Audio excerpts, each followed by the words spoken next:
So this is React from another universe. Did you ever thought, whoopsie, did you ever thought about what if React was written in another language? Which language would be? Probably Rust, maybe, or Python, maybe, Jig, Ruby. My take is going to be OCaml. Like my bet is going to be OCaml, baby. So it can feel weird to talk about OCaml in a JavaScript conference, but you must know that the first React component, the prototype that Jordan Walk created, React, was written in StandardML, which is a brother of OCaml. And that's actually probably one of the first components. It's using the create class back in the day. So why I'm here? So I'm here to explain a little bit how and why I implemented React in OCaml. And during the talk, I want to sparkle a little bit the curiosity in the language, in functional programming, and how that can make your applications a little bit more type safe. I'm David Sancho. I'm living in Spain. I'm living in Andorra. I'm from Spain, and I'm a software engineer at Ahrefs. This is how it feels to sometimes come talk about OCaml language into a React conference. But yeah, so my company is Ahrefs. We are an SEO company. Marketers use us to rank their websites, to know what they're pushing on Google, do keyword analysis, Site Explorer, like all these marketer nerd things. We have a pretty active crawler. I think it's the second one most used in the world. So we have petabytes of data, and we use reports for the marketing people. OK, so just to get my idea, how many of you are writing TypeScript day to day? Hands up. OK, 98% of the people. Cool. So congratulations. It is the most used language on GitHub. It has surpassed Python and JavaScript itself. So yeah, but OCaml is top 26. It's like very niche, right? But it has some goodies, so bear with me. TypeScript is the king. It's the lingua franca of web development. Has bring type safety to all our applications. You can adopt easy, no? Like you don't need to learn much, and you can get going and get the benefits very easy. Microsoft made it super nice that it got sneak in with VS Code and Angular. So the whole story is kind of like amazing. There are a few things that I'm not so fan of TypeScript, which is like it's an extremely good enough language, right? I think TypeScript is that kind of language that it gets very easy at the beginning to adopt and to bring the benefits. But to have an application or a program that is fast enough, safe enough, and create high-quality software, it's very hard.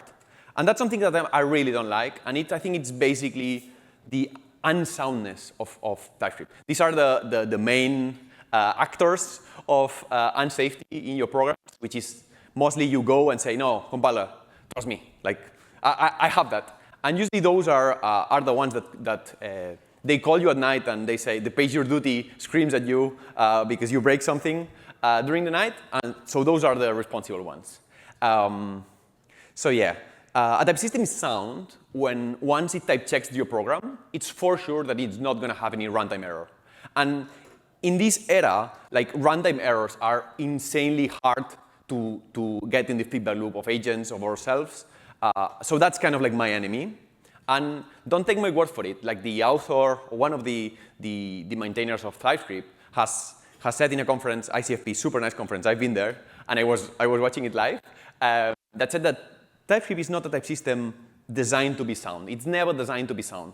The goal of TypeScript was to get all the NPM ecosystem, like all the code of JavaScript, and try to type it at any cost, right? Which is a super noble goal. I think everybody can agree with that.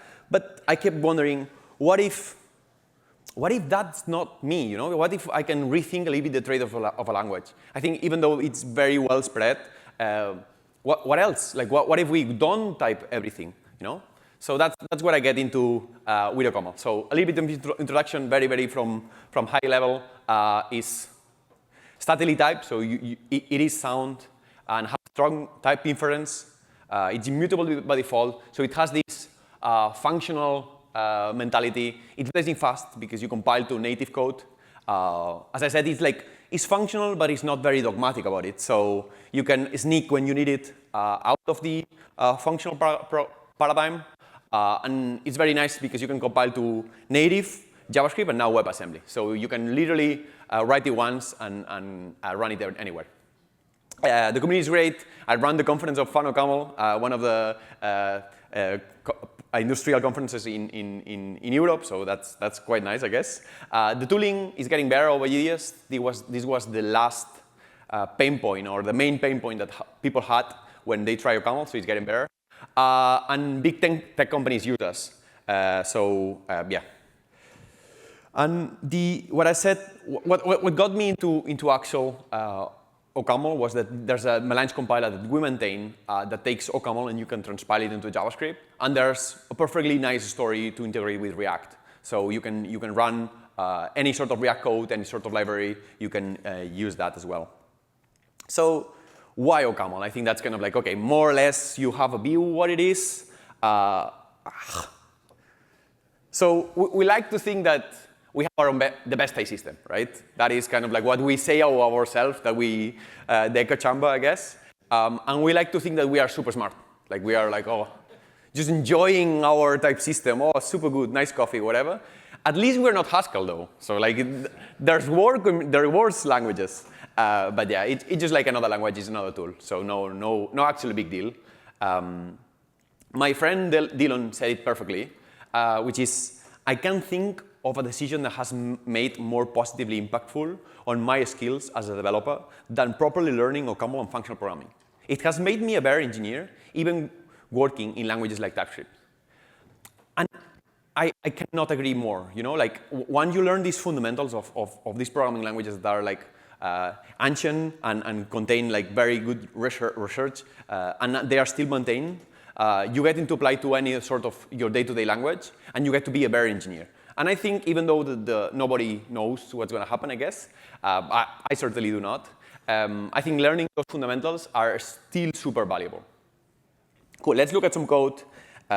So this is the classic counter example. Well, not classic, there's user reducer, but it's a classic example of a TypeScript component, a React component, sorry, written in TypeScript. So you have like add and subtract. Let me show you a little bit the OCaml version. So there's a little bit difference of syntax, but the idea is there. You know, like you have some sort of counter, takes initial state, there's user reducer. There's some missing parentheses and semicolons maybe, but we have JSX. So if you squeeze a little bit, it's really easy to parse. So that's the first snippet of OCaml that you have seen probably. Did you find anything unusual? So there are no type annotations. And I just said that it's completely type safe and strong.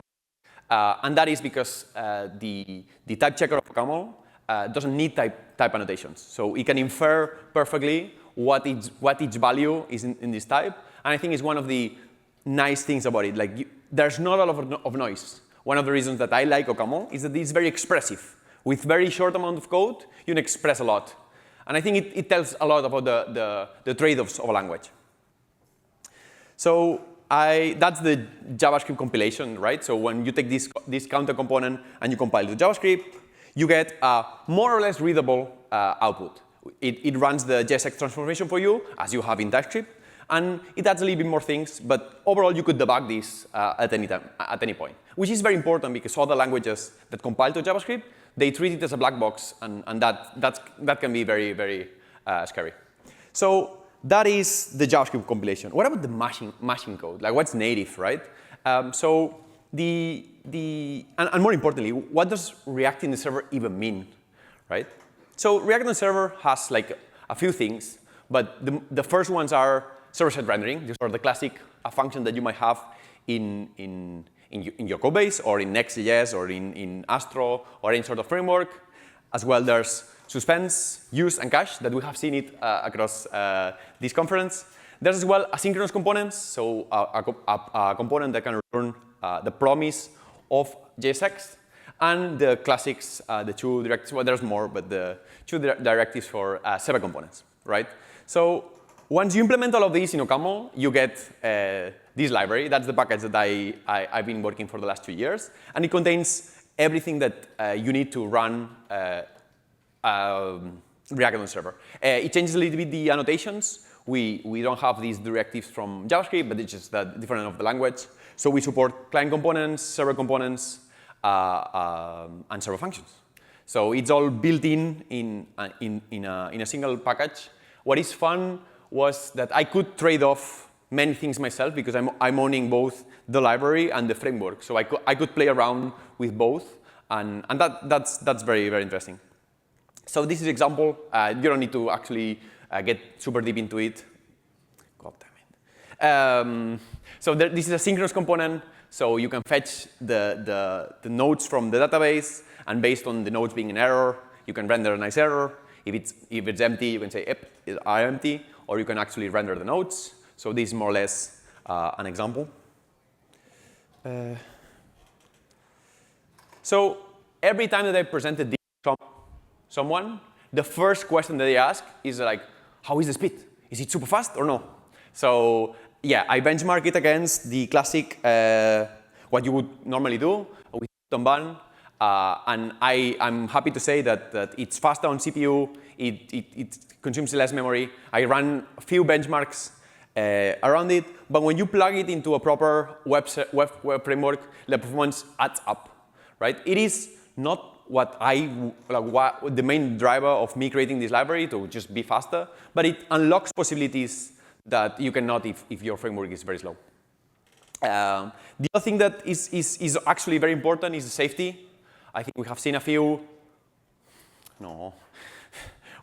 problems with security lately on React, and we are lucky because we built into a compiler that runs native code. So there's no eval, there's no random evaluation, there's no object pollution, there's no running random code from the client. So I'm not saying that there are no other security issues, but those ones that are very dramatic in the kind of severity, they don't happen into my library. So the other question that is commonly used is like, why? Why did you actually spend 1 year working on this? Is it worth it? So my company, we work in a company that everything is OCaml. So all the backend was OCaml and all the frontend was OCaml. And we were starting migrating things from the server to the client. We wanted to share more components, more logic, more types. And the project came to me, and I was like, either I re-implement authentication, users, billing, deploy, end-to-end, everything boring, or re-implement React. And I was like, oh, I'm going all in. There's no way I'm having a complex architecture, duplication everywhere. And aside, the people from my company absolutely detest JavaScript. So it's like, OK, I'm happy. So what I have learned, right? Even though you might not care about React, there are a few things that are nice tricks that you can take away from this. It's not needed for day-to-day, but there are 2 things that I want to show that are interesting. So the first is the mental model of React. This is the minimum representation of a React element on the server. So you can have, this is a variant type. You can think of it as a union in TypeScript, but a little bit more precise, where you can pattern match on all of them. The idea is that with this data structure, you can represent any tree of React. And I think there's some beauty of it. As I said, it's very expressive. So you have empty, which is none, text, the inner HTML. And then lowercase is the HTML tags. Component is a constructor that takes nothing and returns an element. So this type is recursive. There's a synchronous component, same, takes nothing and returns a promise of element. In OCaml, the constructors are switched. And then the classics, fragment, suspense, providers, etc. So, and this is how you actually construct your React application. This is MLX, an extension to OCaml that's JSX. And it transforms into this tree, right? You see the tree, right? Like you see the lowercase, uppercase, and then the children is the string. And if you look closely, there are no props, right? In the server, props do not matter to the representation of your code, which is actually something that you need to think about it a little bit more. And then if you render it, it gets into a string, right? So another thing that I learned while working on OCaml is that I understand the type annotations, which are a big deal. So render to string takes a node, pattern match on the node, and you have all the branches.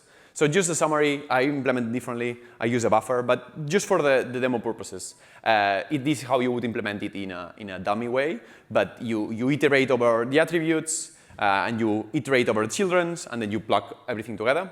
In the case of component, because you need to call the component and then call the function again, so this function is recursive. Text, you need to encode it, and so on and so forth. Right? There's the other case where render to string. The render to string is the idea that you can have a component, and it starts rendering until it finds a first suspense boundary, and then you have another function that pipes the new updates that React gets. So you can stream immediately, like server-side, the first thing ever, and then if there's some data, it's going to load. And let me show you. So if that's cool, here is more like the demos that I have for my project. So let me show you the render to string demo. This is a demo where I'm loading comments asynchronously. So I have a suspense boundary spinner, and then when it finishes, it has a 4 seconds load artificial delay, and then render the content from the server. There's no user JavaScript loaded here. So there's no scripts, there's no hydration or anything, but we do have this feeling of interactivity, right? Like it is interactive while the server is doing the call, right? The interesting bit is that if we disable JavaScript and I refresh, of course, like there's some JavaScript, but this is like not made by the user. So you can see that if I select the element, and this is how suspense is implemented in React on the server, there is this spinner loading, and there's this template with an ID. And these weird comments added by React. All of these is added by React, right? And the idea is when the suspense promise has resolved, it pushes into the stream the new content rendered. And it's actually appended as like another element, not in the root, another element being hidden, right? With another ID. And that is the comments that you saw before. And then an inline script. And that is added for you. Like React adds this under the hood.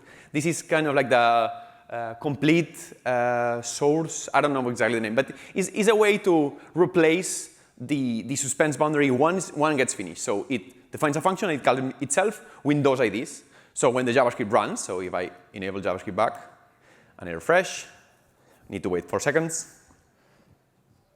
And then the element that was appended at some point hidden got replaced immediately. And of course, like this is the command of suspense resolved. So this is how React does all the interactivity for you. And I think it's quite a nice trick to learn.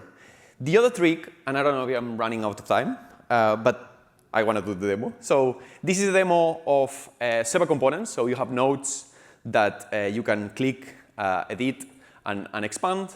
And the idea is for server components, you have two kinds of routes. One that loads from the server, so the one that you ask the server, hey, give me the HTML back. That side-by-side renders everything until the first suspense boundary.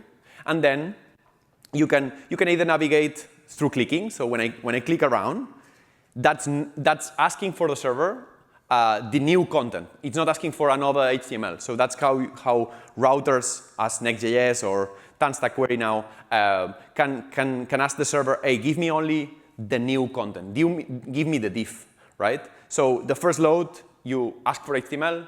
The navigation, you ask for the new content. So the new content is this. I don't know if it's this small now. So when you navigate, you ask the server, oh, give me the representation of the new page.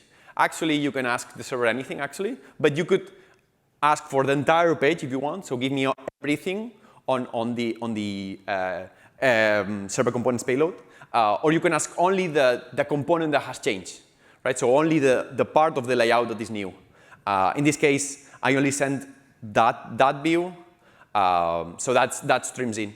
The nice thing about this protocol is that it's out of bound. So this protocol is kind of like an extension to JSON that you can have promises that have not resolved yet, but they can be out of order. So you can have 3 of them, and you can resolve them at any time. with this React use hook, you can get the result back. So that's all implemented. Cool. Let's get going. Cool. And I got the feeling like I created a new ecosystem, right? That's kind of like I can use any sort of library from React, but I'm far away from JavaScript, right? I could use a JavaScript if I wanted to, but yeah, you don't need to. The idea is, I don't want to get into all of this, but it's more like I'm working on Utopia, which is a Next-like web framework built on top of this. So you could functionally render React components, fetch data, and everything. There's many resources to get into Melange or to get into OCaml, and there's exploration of running multi-core. So right now, like all your applications are running in single core. OCaml last version 2 years ago got released multi-core, so you could run React components in different cores. So that all of this is very exciting for me. Hopefully it's to you. So yeah, came out later if we can talk about this more. And I want to kind of end up with kind of a claim. Sorry. So functional programming in this economy, no? Like, it can feel dead, right? It is like, of course, there's tweets about functional programming being dead. Even programming is dead for some people. But I do think that is more alive than ever. Maybe not functional programming itself, but the fundamentals that they teach. What Dylan was saying on that tweet, where if you learn these fundamentals, it can teach you anything about engineering. And I think that's still valuable. It doesn't matter what happens, right?